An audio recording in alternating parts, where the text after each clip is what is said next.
हरियाणा जल रहा है। पहले बंगाल जल रहा था, कश्मीर जला, मणिपुर जला, मेघालय जला, मिजोरम जला, अब हरियाणा जल रहा है। शिव भक्त कांवड़िए जा रहे थे, उनके ऊपर फायरिंग की गई है, पत्थरबाजी की गई है, गाड़ियों को जलाया गया है। और ये कब? जब हम आज़ादी का अमृतकाल मना रहे हैं। 75 साल पहले मजहब के आधार पर विभाजन हुआ। 75 साल पहले यह कह के विभाजन हुआ, हम पाक हैं, तुम नापाक हो, पाक नापाक एक साथ नहीं रह सकते, हम पाक हैं इसलिए पाकिस्तान बनाएंगे।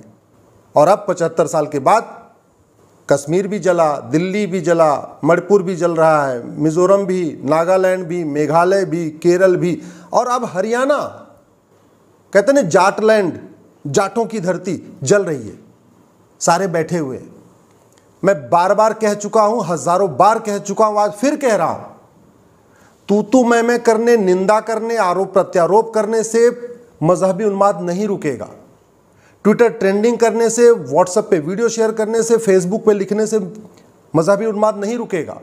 लच्छेदार बातें करने से, बतौलेबाजी करने से, बढ़िया भाषण देने से, गंगा जमुनी तहजीब की बात करने से, भाईचारा का डोज देने से यह मजहबी उन्माद नहीं रुकेगा। आखिर चीन में पत्थरबाजी क्यों नहीं होती? चीन में आगजनी क्यों नहीं होती? सिंगापुर में आगजनी क्यों नहीं होती? सिंगापुर में पत्थरबाजी क्यों नहीं होती? जब तक वर्तमान कानूनों को बदला नहीं जाएगा, मजहबी उन्माद नहीं रुकेगा।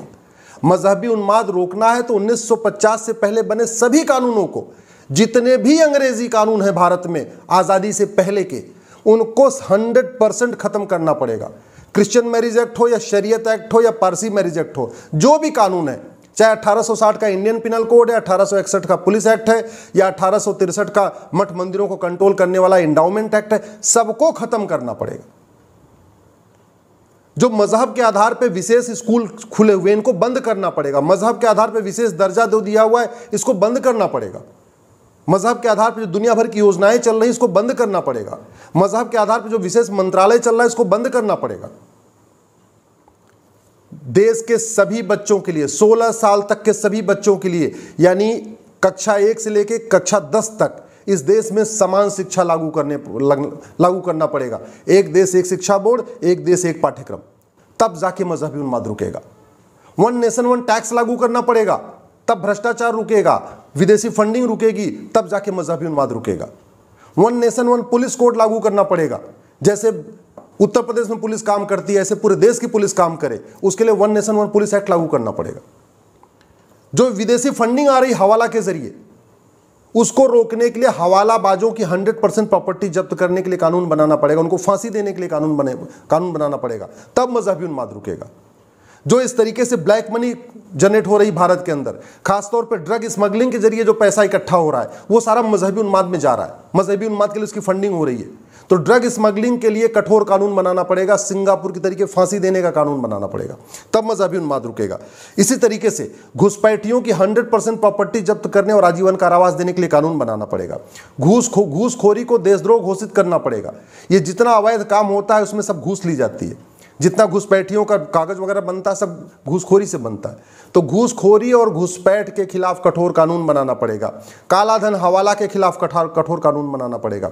धर्मांतरण और जनसंख्या विस्फोट के खिलाफ कठोर कानून बनाना पड़ेगा, तब मजहबी उन्माद रुकेगा। तू मैं नूरा कुश्ती, आरोप प्रत्यारोप और दांत तोड़ देंगे, ये करने, धरना प्रदर्शन करने और सड़क पे कैंडल मार्च करने, जंतर मंतर पे इकट्ठा होने से मजहबी उन्माद नहीं रुकेगा। कानून बनाना पड़ेगा।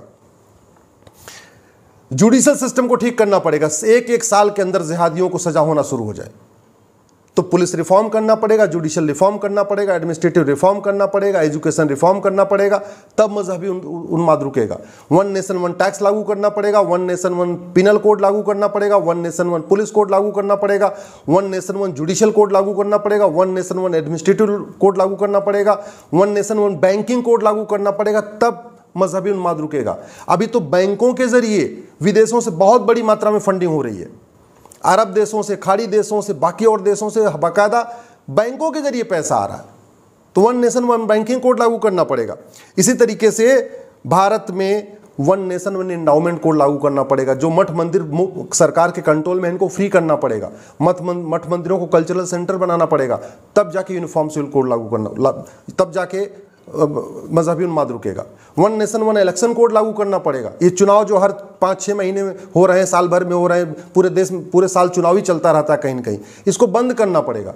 5 साल में एक बार चुनाव और सबका एक साथ चुनाव, one nation one election code लागू करना पड़ेगा, तब मजहबी उन्माद रुकेगा। मैं बार बार कह रहा हूं, अगर जब तक ये नूरा कुश्ती चलेगी, बतौलेबाजी चलेगी, आरोप प्रत्यारोप चलेगा, संसद में केवल तू चोर मैं सिपाही चलेगा, तब तक मजहबी उन्माद नहीं रुकेगा, तब तक घुसपैठ नहीं रुकेगी, तब तक धर्मांतरण नहीं रुकेगा, तब तक ऐसे कोई न कोई जलता रहेगा। कभी बंगाल जलेगा, कभी केरल जलेगा, कभी नागालैंड जलेगा, कभी हरियाणा जलेगा, कभी उत्तर प्रदेश जलेगा, कभी बिहार जलेगा, कभी झारखंड जलेगा, जलता ही रहेगा। सठे साठ्यम समाचरित, लोहा लोहे को काटता है। यह सिद्धांत पूरी दुनिया में ट्राइड एंड टेस्टेड है। रूस में न पत्थरबाजी होती है, न मजहबी उन्माद होता है, न आगजनी होती है। सिंगापुर में न पत्थरबाजी होती है, न मजहबी उन्माद होता है, न आगजनी होती है। आपके चीन में न पत्थरबाजी होती है, न आगजनी होती है, न मजहबी उन्माद होता है। क्यों? आपको क्या लगता है कि वहाँ के नेता बहुत पावरफुल हैं, बड़े अच्छे हैं? नहीं, कानून अच्छा है। नेता पावरफुल नहीं होता है, पावरफुल होता है कानून। डॉक्टर अच्छा नहीं होता है, अच्छी होती है दवा। शरीर के अंदर दवा जाती है तब बीमारी ठीक होती है। इसी तरीके जब देश का कानून अच्छा होता है तब मजहबी उन्माद रुकता है, तब कट्टरवाद रुकता है, तब चरमपंथ रुकता है, तब ये अराजकता रुकती है, तब ये आगजनी रुकती है। भारत में तो इतनी हत्याएं होती जा रही हैं। जब हत्या होती है तब फिर वही फांसी दो, फांसी दो, फांसी दो। हर हफ्ते कोई न कहीं जिहादी हत्या होती रहती है, हर हफ्ते कहीं न कहीं आगजनी होती रहती है। कश्मीर के जो अलगाववादी थे, कश्मीर के जिहादियों को फांसी हुई आज तक, दिल्ली के जिहादियों को फांसी हुई आज तक, बंगाल के जिहादियों को फांसी हुई आज तक, जयपुर में जो इन्होंने हत्याकांड किया उनको जिहादियों को फांसी हुई, अमरावती में जिन्होंने हत्या किया उनको फांसी हुई, लखनऊ में जिन्होंने हत्या किया उनको फांसी हुई? नहीं हुई।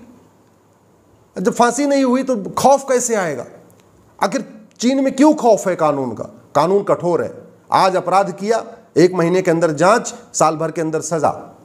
ये होता है कानून का खौफ। ऐसी व्यवस्था बनाना पड़ेगा, तब जाके मजहबी उन्माद रुकेगा, नहीं तो ये चलता रहेगा। और खास तौर पर मैं आपको बता दूं, पूरी दुनिया में